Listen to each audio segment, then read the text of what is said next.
శేషాచల అటవీ ప్రాంతంలో చిరుతల సంచారం ఇప్పటికే అధికంగా మారిన పరిస్థితి అయితే కనిపిస్తూ వస్తుంది. ఈ నేపథ్యంలోనే నడక మార్గం గుండా వెళ్ళే భక్తులకు ప్రత్యేక పర్యవేక్షణగా, అలాగే జంతువులపై కూడా ప్రత్యేక పర్యవేక్షణ పెట్టేందుకు ఫారెస్ట్ శాఖ అధికారులు ఇప్పటికే సన్నద్ధమయ్యారని మనం చెప్పుకోవచ్చు. ఇప్పటికే ఒక టెక్నాలజీని తీసుకురావాలని ఇప్పటికే ప్రతిపాదన పంపిన పరిస్థితి కనిపిస్తూ వస్తుంది. దీనిపైన పూర్తి స్థాయిలో కూడా ఫారెస్ట్ అధికారులు అధ్యయనం చేస్తున్న పరిస్థితి కనిపిస్తూ వస్తుంది. ఇప్పటికే జియో ఫెన్సింగ్, అలాగే కాలర్ GPS సిస్టమ్ లాంటివి తీసుకొచ్చేందుకు ప్రయత్నం అయితే సాగుతున్న నేపథ్యంలో ఏవైతే చిరుతలను ప్రత్యేక పర్యవేక్షించేందుకు కూడా ఒక ప్రత్యేక ప్రణాళిక అయితే రూపొందిస్తున్న పరిస్థితి కనిపిస్తూ వస్తుంది. ప్రస్తుతం మనం అలిపిరి నడక మార్గంలో ఉన్న ఈ నడక మార్గంలోనే అధిక చిరుత సంచారం కనిపిస్తున్న పరిస్థితి కనిపిస్తూ వస్తుంది. గతంలో ఇదే ప్రాంతంలోనే ఓ పాపను అపహరించి ఆమె చంపేసిన ఘటన మనకి పునరావృతం కాకుండా టీటీడీ ప్రత్యేక ప్రణాళికలు చేపట్టి అప్పటికప్పుడు కొన్ని కేజీలను కూడా, ట్రాప్ కేజీలను కూడా ఏర్పాటు చేసి చిరుతలను ఇక్కడ నుంచి కూడా మరొక ప్రాంతాన్ని తరలించిన పరిస్థితి అయితే మనకు కనిపించింది. అయితే మొత్తం మీద మళ్ళీ ఇలాంటి ఘటన పునరావృతం కాకుండా టీటీడీ ప్రత్యేక ప్రణాళికలు రూపొందిస్తూనే వస్తుంది. ఈ నేపథ్యంలోనే ఫారెస్ట్ అధికారులు తీసుకొచ్చిన కొన్ని ప్రణాళికలు కూడా టీటీడీ ఆమోదం తెలిపిన పరిస్థితి అయితే కనిపిస్తూ వస్తుంది. దీనికోసం కొన్ని ప్రత్యేక మెజర్మెంట్స్ కూడా తీసుకుంటున్నారు. అయితే ఎలా దీన్ని ఏర్పాటు చేయాలి, ఎక్కడ ఏర్పాటు చేయాలి, ఎలాంటి ప్రెమిసెస్లో ఇవి ఏర్పాటు చేస్తే బాగుంటుంది, అసలు వీటికి కావాల్సిన పరికరాలు ఏంటి, ఆ పరికరాలను ఎక్కడ అమర్చాలి, అమర్చిన పరికరాలను ఎలా పర్యవేక్షించాలన్న ఒక దీంతో కూడా ఫారెస్ట్ అధికారులు టీటీడీ అధికారులతో కూడా మమేకమయ్యి ఈ ప్రతిపాదనలు ముందుకు తీసుకెళ్లే ప్రయత్నం చేస్తున్నారు.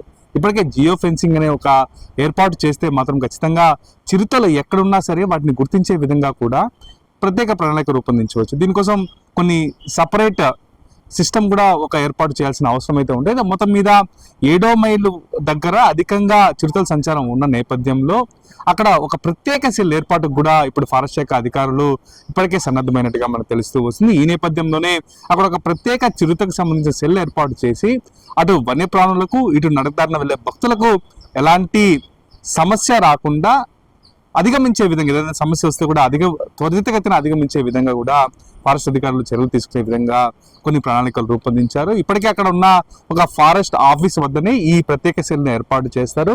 ఒక వితిన్ సెకండ్స్లో ఏదైనా చిరుత ఆ ప్రాంతంలో కానీ సంచరిస్తే వెంటనే ఆ ఇన్ఫర్మేషన్ తీసుకొని అక్కడికి వెళ్ళి నేరుగా వాటిని అటవీ ప్రాంతంలోకి మళ్లించే విధంగా కూడా ఫారెస్ట్ అధికారులు ప్రయత్నాలు అయితే చేస్తారు. దీంతో పాటుగా అక్కడే ఉన్న ప్రజలను కూడా, అంటే భక్తులు ఎవరైతే నడక మార్గం గుండా తిరుమలకు వెళ్తారో ఈ నడక మార్గం గుండా ఆ భక్తులను సైతం వాళ్ళు అలర్ట్ చేసే విధంగా కూడా ప్రత్యేక చర్యలు తీసుకున్నట్టు కూడా మనకి తెలుస్తూ వస్తుంది. ఈ మేరకు ఫారెస్ట్ అధికారుల ప్రతిపాదనలను ఇప్పటికే టీటీడీ ఆమోదం తెలిపినట్టు కూడా మనకు తెలుస్తూ వస్తుంది. త్వరలోనే ఈ ప్రత్యేక సెల్లును నడక మార్గం గుండా ఏర్పాటు చేసి ఎక్కడ కానీ చిన్న అవాంఛనీయ ఘటనలు జరగకుండా ప్రత్యేక జాగ్రత్తలు తీసుకునే విధంగా కూడా ఫారెస్ట్ శాఖ అధికారులు ప్రత్యేక చర్యలు చేపడుతున్నారు. ఇప్పటికే దీనికి సంబంధించిన ఉత్తర్వులు కూడా CCF విడుదల చేసిన పరిస్థితి కనిపిస్తూ వస్తుంది.